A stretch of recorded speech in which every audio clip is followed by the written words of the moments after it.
राधे राधे गुरुजी। जी। मैं नेपाल से आया हूँ, मुंबई में काम करता हूँ। तो मेरा आपसे कुछ प्रश्न था तो मैं पूछना चाहता हूँ, क्या कोई क्षत्रिय का लड़का ब्राह्मण की लड़की से शादी कर सकता है? करने को तो आजकल कोई भी किसी से कर रहा है, लेकिन धर्म इजाजत नहीं देता। और नहीं देखते हो तो बोलते हैं कि पितरों को दर्पण नहीं कर सकते। अभी आपने बोला कि चतुर्वर्ण से ऊपर के ब्राह्मण, क्षत्रिय और शूद्र और वैश्य जो भी हैं गुण और कर्मों के विभाग से होते हैं, तो फिर गुरुजी ऐसे कैसे बोल सकते कि नहीं हो सकता है? तो गुण कर्म इसको इस श्लोक को पढ़ा है आपने? हाँ पढ़ा है गुरुजी, इसकी मैंने। व्याख्या पढ़ी है? हाँ पढ़ी है। क्या लिखा है? ब्राह्मण का चरित्र है ज्ञान फैलाना, और वो उसका चरित्र है और ज्ञान है। ठीक है। क्षत्रिय का कर्म है कि वो सबकी रक्षा करे, शूद्र का कर्म है कि व्यापार करना, और वैश्य का कर्म है कि सबकी सेवा करना, उन तीनों के। ठीक है। तो क्या क्षत्रिय का लड़का, मतलब जो इधर भी रहते हैं हमारे उधर ब्राह्मण, वो तो कुछ भी करते हैं, हमारे उधर को ब्राह्मण भी तो मांस भी खाते हैं। फिर तो रावण सीता को भी चुराता था। वही गुरुजी फिर प्रश्न आप है। तुम भी चुराओ किसी को फिर। हम चुराने की बात नहीं कर रहे बस गुरुजी। वही तो हम कह रहे हैं कि लोग क्या करते हैं ये मत कहा करो। लोग तो गलत कर रहे हैं, लोग तो गलत कर ही रहे हैं ना बेटा। हाँ गुरुजी। तो हम भी गलत करें क्या कि वो कर रहे हैं तो हम भी करें?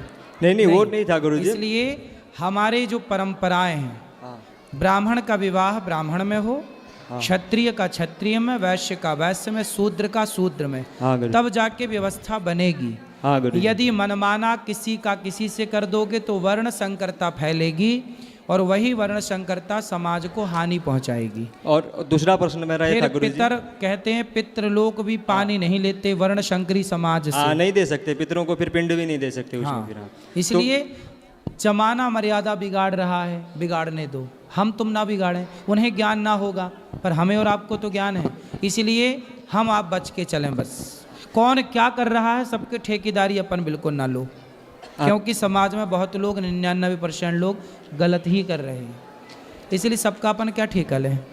तो दूसरा प्रश्न मेरा यह था कि बोलते हम शरीर यहीं छूट जाता है, आत्मा जाती है अपने कर्मों के हिसाब से उधर स्वर्गलोक में सुख भोगने या पाप लोक में अपने कर्मों का उगड़ने के लिए। तो आत्मा को तो सुख दुख कुछ भी नहीं होता, तो उधर स्वर्ग में सुख कैसे भोगती है और नर्क में यातना कैसे भोगती है गुरुजी? आत्मा को सुख दुख नहीं होता, पर ये बताओ कि आपको सुख दुख होता है कि नहीं? हाँ होता है हमको। किससे होता है? मन जैसा रहेगा वैसे ही, मन को सुख लगेगा तो सुखी रहते हैं, दुखी रहता है तो दुखी रहते हैं। इसी को कहते हैं सूक्ष्म शरीर। हमारे पास 3 शरीर होते हैं। एक स्थूल शरीर जो आपका शरीर दिख रहा है, जो हमारा शरीर है ये स्थूल है। एक शरीर होता है सूक्ष्म। जब आप सोते हो ना तो आप सपने में देखते हो कि हम वृंदावन आए, फलाने से मिले, तो आप तो बिस्तर में सोए थे घर में, पर सपने में आप वृंदावन आ गए। तो कौन आया? आप ही तो आए। हाँ पर सपने वाले शरीर को भी तो कुछ नहीं होता ना। सपने वाले शरीर को सूक्ष्म शरीर कहते हैं। हाँ उसको भी तो कुछ नहीं होता है, आवाज कोई भी अभी बताएंगे, अभी बताएंगे उसे क्या बोलते हैं। सूक्ष्म शरीर। सूक्ष्म शरीर। एक और शरीर होता है कारण शरीर, जिसके कारण हमें मनुष्य का जन्म मिला, या कुत्ते का मिला, या स्त्री का मिला, या पुरुष का कारण। तो जब हम मरते हैं तो हमारा ये शरीर तो चिता पे जल जाता है, तो यमराज किसे लेकर जाते होंगे, नरक या स्वर्ग? हाँ वही प्रश्न। वही है सूक्ष्म शरीर, जिस शरीर से आपने सपना देखा था। सपना जब आप देखते हैं तो सपने में सुख भी होता है और दुख भी होता है। सपने में तो शरीर को सुख या दुख नहीं होता ना गुरुजी। उसमें आप सपने में जो मेरा शरीर है उसको आप कुछ काट भी दोगे तो दर्द नहीं होगा गुरुजी। सपने में दर्द तो नहीं होता, पर ये बताओ कि सपने में शेर दौड़े तो आदमी चिल्ला के उड़ जाता है कि नहीं? हाँ उठता है। फिर सपने में रोता है कि नहीं, हंसता है कि नहीं? हाँ या ना? सपने में भी आभास तो होती है ना बेटा। कई बार सपने में स्वप्न दोष होता है। क्यों हो गया? वहाँ तो कोई स्त्री नहीं थी, वहाँ तो कोई स्पर्श के लिए नहीं था, फिर क्यों आपका स्वप्न दोष हो गया? क्योंकि स्वप्न में भी जो आप क्रिया करते हैं वो शरीर प्रभावित हो रहा है। हाँ या ना? तो शरीर तो ये मर जाएगा, जल जाएगा, पर जो सूक्ष्म शरीर है, उस सूक्ष्म शरीर 4 चीज़ों से मिलकर बना है। मन, बुद्धि, चित्त, अहंकार। कबीर जी कह रहे हैं कि माया मरी न मर मरा, मन मरा मर मर गया शरीर, आशा तृष्णा ना मरी, कह गए दास कबीर। तो हमारा जो मन है वह मन ही यमदूत पकड़ कर ले जाते हैं, वही स्वर्ग नरक का भोक्ता बनता है। और जब अगला जन्म मिलता है आपको तो वही सूक्ष्म शरीर लेकर आप फिर पैदा होते हैं। ये शरीर बदलता है पर सूक्ष्म शरीर कभी नहीं बदलता।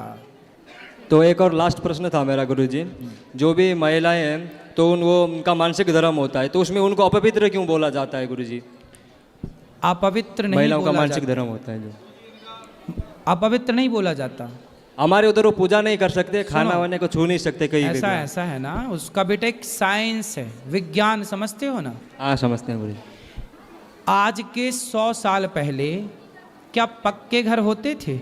नहीं होते थे गुरुजी। आज के 100 साल पहले जंगल बहुत थे और जंगल में भेड़िया थे, शेर थे और हिंसक प्राणी थे, पशु पक्षी थे या नहीं थे गुरुजी। थे। उस जमाने में महिलाएं जो हैं आज की तरह ना, जैसे स्त्रियां जब मासिक धर्म आता है तो आज ना बहुत सारी व्यवस्थाएं हैं मासिक धर्म को, वो ब्लड जो निकलता है उसे रोकने के लिए। उस जमाने में ना पहले ऐसी सुविधाएं नहीं थी।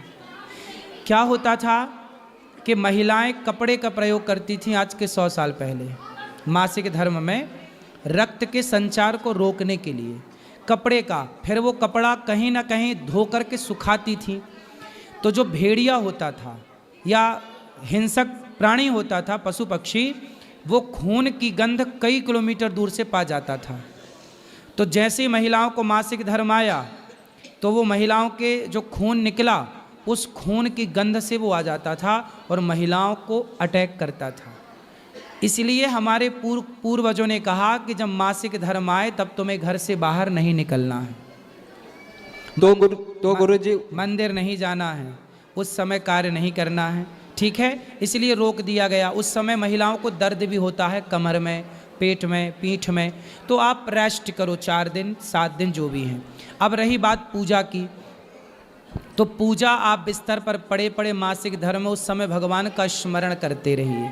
भगवान का स्मरण करने का थोड़ी मना किया है, भगवान का चिंतन तो आप किसी भी हाल में कर सकते हैं। भगवान को स्पर्श नहीं करना, उसकी भी एक मर्यादा है। जब मासिक धर्म होगा तो स्त्री अस्वस्थ होती, उस समय स्वस्थ नहीं होती, वो दर्द से प्रताड़ित होती है। उस समय उसका मन पूजा में लगेगा ही नहीं। तो उसके लिए कहा कि भाई तुम्हारा मन लगना ही नहीं है तो आप पूजा ना करो, चुपचाप बैठ के केवल कमरे में भगवान का ध्यान करो। तो उस समय ध्यान की है, स्पर्श की पूजा का विधान नहीं है। ये सब चीज़ें बहुत साइंटिफिक हैं। उस जमाने ये सब आज थोड़ी बन गई, आज तो सब चीज़ों की व्यवस्था हो गई है। आज के 100 200 साल पहले महिलाएं कांच लगा के साड़ियाँ पहनती थीं। आज भी महाराष्ट्र में स्त्रियाँ साड़ी को कांच लगा के पहनती हैं, ठीक है। आज जो प्रयोग चलते हैं स्त्रियों के लिए, ये पहले नहीं था। पहले अलग तरीके से बहुत ज़्यादा तकलीफ थी पहले के टाइम पर।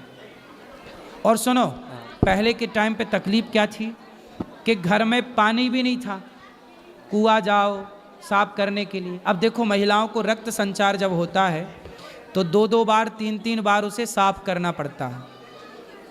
अब ये बताओ कि उस समय पर कुआं थे, तालाब थे और नदियाँ थीं। घर में टोंटी वाला पानी तो नहीं था कि नल खोल और पानी घर पर अवेलेबल था। तो उस समय पर पुरुष उनकी देखरेख करता था, पुरुष तालाब से नदियों से पानी उनके लिए लाता था। पुरुष जिनको जो और अन्य महिलाएं थीं वो उनका साथ दिया करती थी। ये सब पुरानी बातें हैं। आजकल के लोगों को ये लगता है कि देखो हमें रोका जा रहा, हमसे ये नहीं करा। उसके पीछे साइंस तो समझो, भला भी तुम्हारा है। तुम्हें 7 दिन रेस्ट के मिल रहे हैं, रेस्ट क्या नहीं कर रही हो मन लगा के।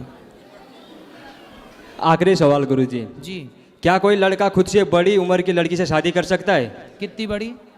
1-1.5 साल 2 साल?